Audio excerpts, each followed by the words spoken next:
Hi, I'm Aubrey, a BSRT student of Kidapawan Dr. Scholars Incorporated. Today, I'll be taking you to different illustrations of chemical processes.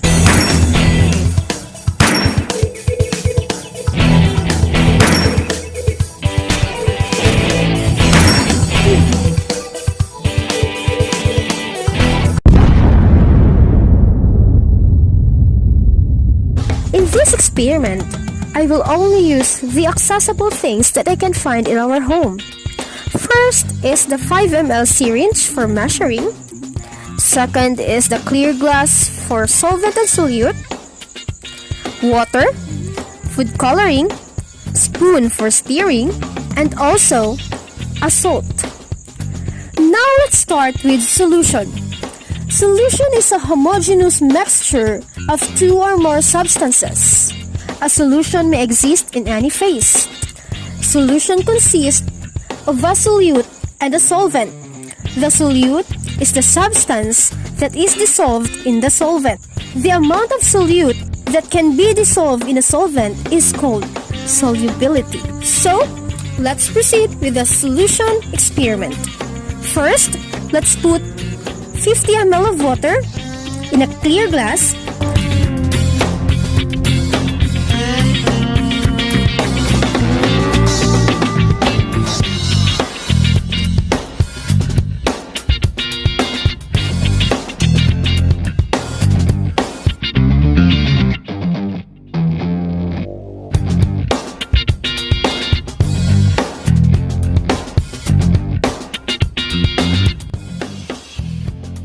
Next is 10 pinches of food coloring.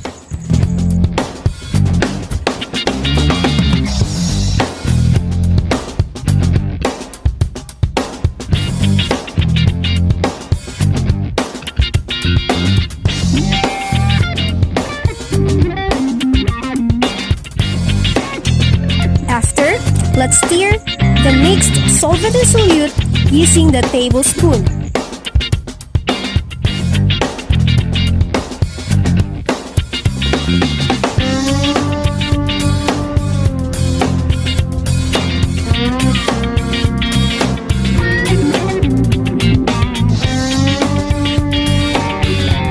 After stirring, now we have the food coloring solution. One example of chemical process of solution is digestion, which is carried in solution to the distinct part of the body. Liquid's capacity to dissolve to solids has many practical applications.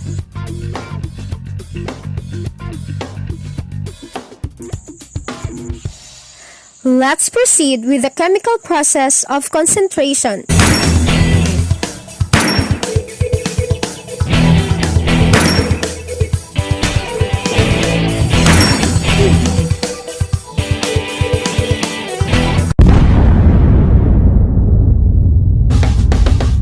In this process, we will compare the concentration to dilution in order for us to have a clear illustration of the both.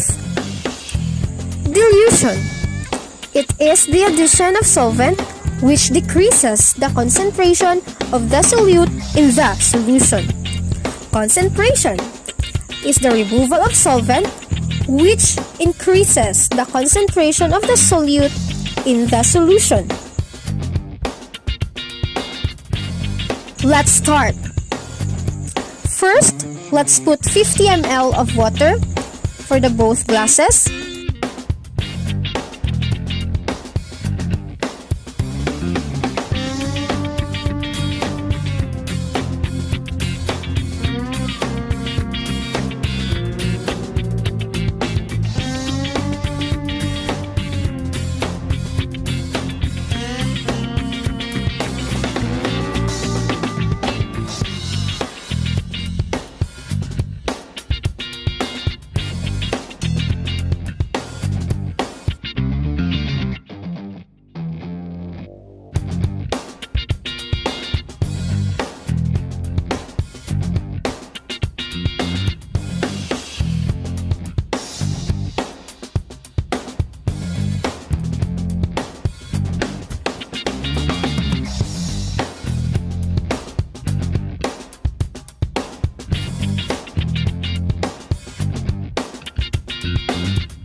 And for the first glass, we'll be putting 5 pinches of food coloring, and for the other glass is 20 pinches of food coloring.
Next, let's now stir what's in the glasses.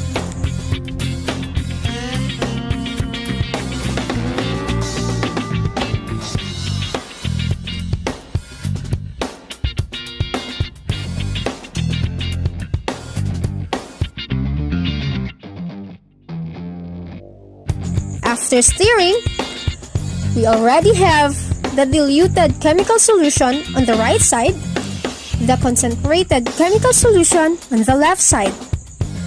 An example of concentration chemical process is the urine. For the cells in the body to function properly, they must be working in the optimal environment, and this includes a correction and optimal fluid osmolarity, which is the concentration of electrolytes and other solute the plasma. Let's proceed with filtration.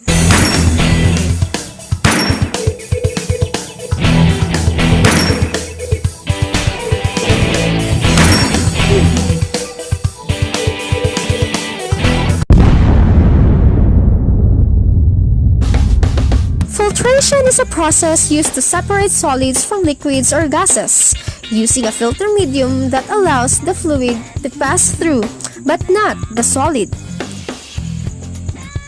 Okay, let's start with the experiment. First is 50 ml of water or solvent and a burned hard paper to be mixed in 50 ml of water, and after that, let's transfer it to the clean clear glass with a piece of cloth covered with it as an alternative filter paper. And a liquid that passed through the filter is called filtrate.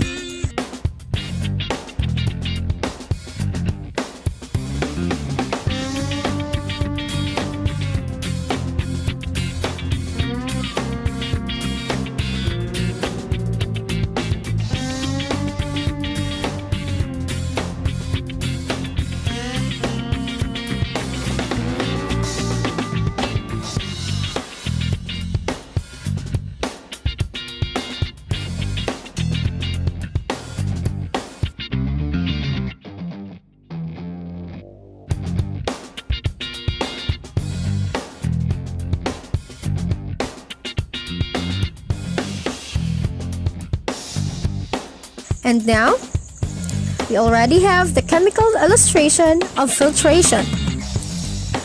Example of it is kidney, where the blood is filtered in process called glomerular filtration.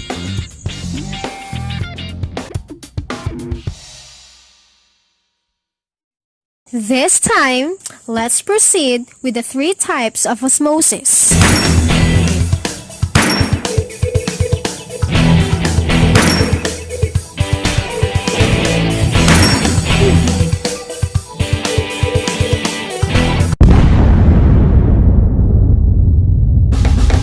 First is hypotonic. Is any solution that has a lower osmotic pressure than the other solution. This generally refers to a solution that has a less solute and more water than another solution. Hypertonic contains a higher concentration of solutes compared to another solution.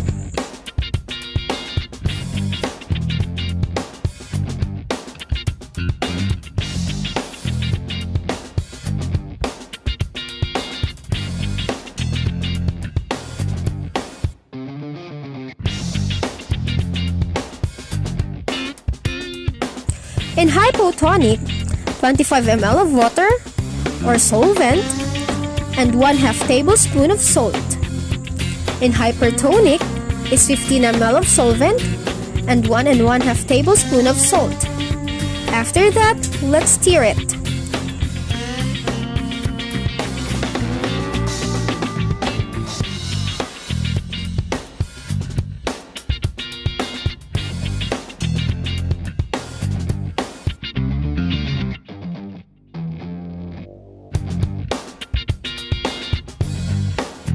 So, we have now the hypotonic and hypertonic chemical processes.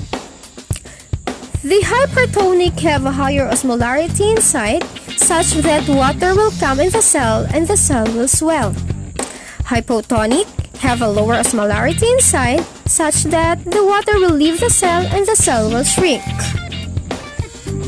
Isotonic pertaining to solutions characterized by equal osmotic pressure. In this experiment, we will put 10 ml of salt, 10 ml of water, and stir.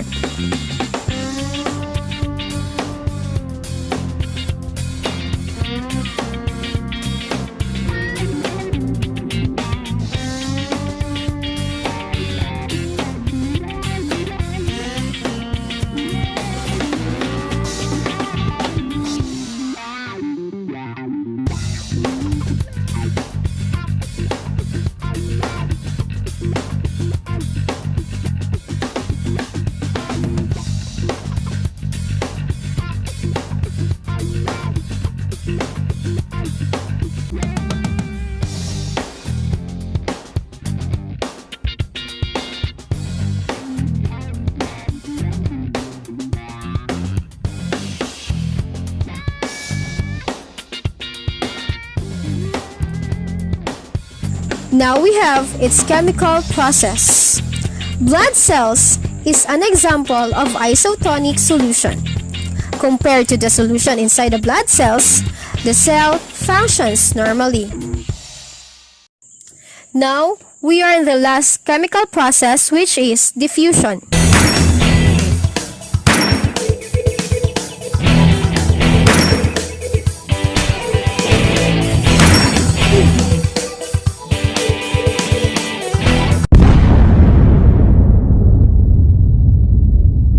Diffusion is the net movement of anything from a region of higher concentration to a region of lower concentration, process resulting from random motion of molecules. We will put a drop of blue food coloring together to know where is the first that dissolve, the hot water or the cold water.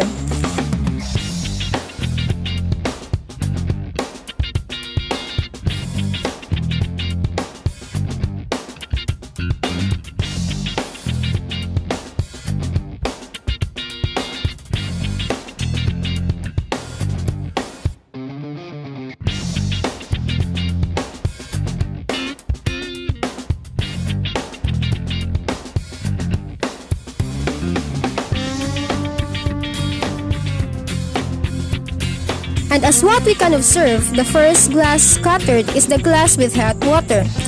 The blue dye molecules spread evenly through the liquid. An example of this in physiological body is water. Being largely made up of water, the human body is in constant state of diffusing water from one place to another. In fact, the process is so constant and complex that MRI sometimes focus surely on water diffusions is the body to track and diagnose illnesses.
Diffusion is the net movement of anything from a region of higher concentration to a region of lower concentration, process resulting from random motion of molecules. We will put a drop of blue food coloring together to know where is the first that dissolve, the hot water or the cold water. And as what we can observe, the first glass scattered is the glass with hot water. The blue dye molecules spread evenly through the liquid. An example of this in physiological body is water. Being largely made up of water, the human body is in constant state of diffusing water from one place to another. In fact, the process is so constant and complex that MRI sometimes focus surely on water diffusions is the body to track and diagnose illnesses.